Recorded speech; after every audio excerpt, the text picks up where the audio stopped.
533 sur 600 députés. Sauf Madame Rima Hassan. Alors de quoi c'est le symbole? Que montre sa position et son vote selon vous? Mais c'est une alliée du régime algérien. Vous vous rendez compte que cette résolution demandait une députée française eurodéputée est un agent d'influence du régime algérien aujourd'hui. En tout cas, un soutien, un suppôt.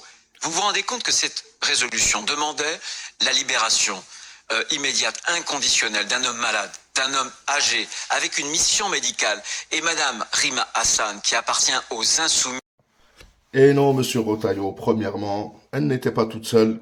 Emma Fourreau aussi. Et peut-être qu'il y en a d'autres, hein, qui est cette jeune femme avec le kéfier palestinien, a voté contre cette résolution du Parlement européen. Peut-être que Rima Hassan est tout simplement adepte de la non-ingérence dans les affaires intérieures des autres pays. Boualem Sansal est un citoyen algérien. Il a appelé à la division de l'Algérie. Il sera jugé en Algérie, on s'occupe très bien de lui, il y a des hôpitaux en Algérie, s'il est malade, on le soignera. Puis vous savez, hein, c'est Dieu qui a le destin des gens, c'est pas Bruno Rotaillot. El-Mouhim, Rima Hassan, je dois avouer qu'elle a été courageuse et que peut-être qu'elle est adepte de la non-ingérence dans les affaires intérieures des autres pays. Peut-être qu'elle veut éviter aussi à la France l'humiliation, parce que celui qui humilie la France, c'est celui qui dit l'Europe doit nous aider contre l'Algérie. On va l'écouter après. Ou peut-être aussi qu'elle en a marre qu'une partie de la population française, les franco-algériens, algériens d'origine, ou même des immigrés, vous savez, il y a des dizaines de milliers de médecins algériens qui ont été formés par l'Algérie et qui travaillent dans les hôpitaux en France. Et d'ailleurs, ils sont souvent moins bien payés que les autres. Pourtant, c'est eux qui font tourner, avec d'autres, force à tous les médecins et à tous ceux qui travaillent dans les hôpitaux, qui font tourner les hôpitaux français. Beaucoup des fachos comme toi, peut-être demain, seront sauvés par un médecin algérien. Mais ça, c'est à part. Ce qui est sûr, c'est que Bruno Rotaillot est complètement en vrille. Il a un problème de schizophrénie, on va l'écouter, supplier l'Algérie, et en même temps insulter l'Algérie en parlant de régime algérien ou je sais pas quoi, dans le même moment, et on va voir la folie des médias français et des hommes politiques français. Il n'y a plus qu'un seul sujet, la dette, les retraites, la concurrence. Trump, on va en parler, d'humiliation, parce que Trump humilie vraiment l'Europe et la France. On vous entend pas, on va en parler après. Donc, on va écouter Bruno Rotaillot et sa schizophrénie. Prisonnier politique. Il a été arrêté. Vos mots auront une importance et une résonance importante. Bien sûr, mais je pense qu'il est sans doute l'otage de cette relation tendue entre les deux pays. Boualem, que je connais bien, qui est un ami, est malade. Il est très malade. Il est âgé. Le pauvre. Je demande au régime algérien un geste humanitaire. Et vous voyez, je suis scandalisé de ce qui s'est passé hier. Je crois que François-Xavier Bellamy y était il y a quelques minutes ici sur ce plateau.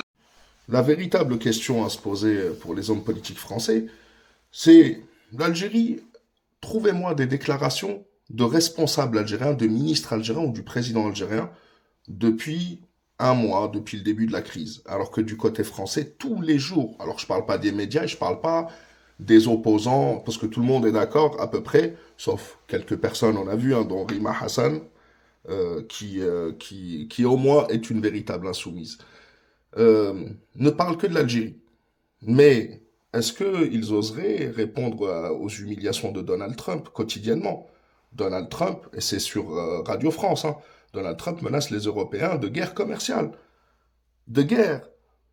Mais non. On veut s'attaquer à l'Algérie, qui ne déclare rien, qui ne fait aucune guerre commerciale, qui veut juste imposer sa souveraineté sur son propre territoire national. C'est ce qu'on reproche aux Algériens, d'être insoumis, justement. Le micro, je pense que le président de la République a beaucoup tendu la main à l'Algérie et que l'Algérie, en réalité, a peu donné en retour, ou au contraire, elle a augmenté en fonction... Et ce qu'il vient de dire, donc, que la France a beaucoup tendu la main et que l'Algérie n'a rien donné. Je ne suis pas d'accord. Emmanuel Macron, quand il est venu en Algérie, l'Algérie lui a offert quelque chose et c'est très symbolique. Une cassette de Hasni, Allah yarhamou, le grand artiste algérien, voilà, une cassette audio avec la chanson dedans, Metbkish. Donc, comprends un petit peu le truc. Du face à face. Et je pense que l'Europe doit nous aider à peser sur l'Algérie. Et courageusement, François-Xavier.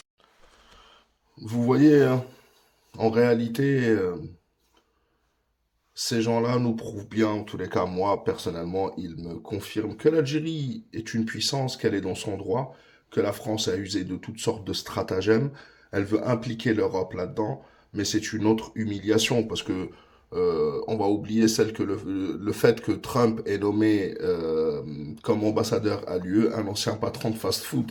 On va mettre ça de côté. Mais une autre humiliation, en tous les cas, un retour à la réalité, c'est qu'il y a 2 jours, l'Allemagne, qui est première puissance économique de l'Union européenne et d'Europe, et l'Italie, 3e puissance économique de l'Union européenne, ont signé un contrat avec l'Algérie pour que l'Algérie soit la pile à énergie propre des prochaines décennies de l'Union européenne, avec un gazoduc et la production d'hydrogène en Algérie, en Tunisie, force aux Tunisiens, et un gazoduc qui partirait donc d'Algérie, qui irait jusqu'en Italie, passerait par l'Autriche, l'Allemagne. Il y avait même la Suisse qui était présente dans cette réunion où ils ont signé ces accords-là. Donc je pense que la France, bloquée dans son mécanisme impérialiste, néocolonialiste, n'arrive pas à sortir de ce logiciel-là. Ça peut mener vraiment jusqu'à la perte, parce qu'en réalité, on le voit depuis que l'Afrique se détache de plus en plus de la France ces dernières décennies. Sur les 7 dernières années, la France a accumulé plus de 1000 milliards de dollars de dette juste sur les 7 dernières années. Sa dette est à plus de 3300 milliards, je crois bien. C'est pas le problème, c'est pas l'Algérie. Il va falloir se remettre en cause.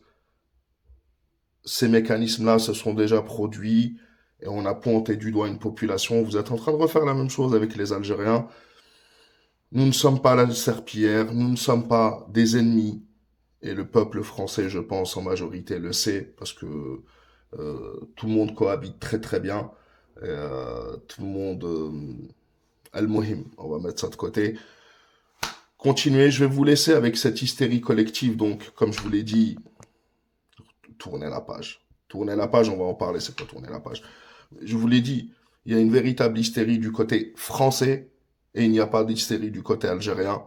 Regardez les médias français et vous allez voir à quel point ils sont en train de péter un plomb avec cette Algérie. Tahia al-Jazair, je vous laisse avec ça. Avant de vous laisser justement, l'extrait que je vais vous montrer, c'est un extrait d'un frère qui fait qui a sa chaîne. Bref, c'est une très bonne chaîne pour avoir beaucoup d'informations sur l'Algérie. Algerian Space, abonnez-vous à lui, même si je pense qu'il n'a pas besoin de moi. Mais Al-Mohim, je vous laisse avec cet extrait. Vous retrouverez la vidéo entière chez lui. L'Algérie. Algérien. L'Algérie. Algérien. Algérie. L'Algérie. Algérie. L'Algérie. L'Algérie. Que l'Algérie. De l'Algérie. C'est l'Algérie. L'Algérie. L'Algérie. L'Algérie. L'Algérie. L'Algérie. L'Algérie. L'Algérie. Algérien. L'Algérie. L'Algérie.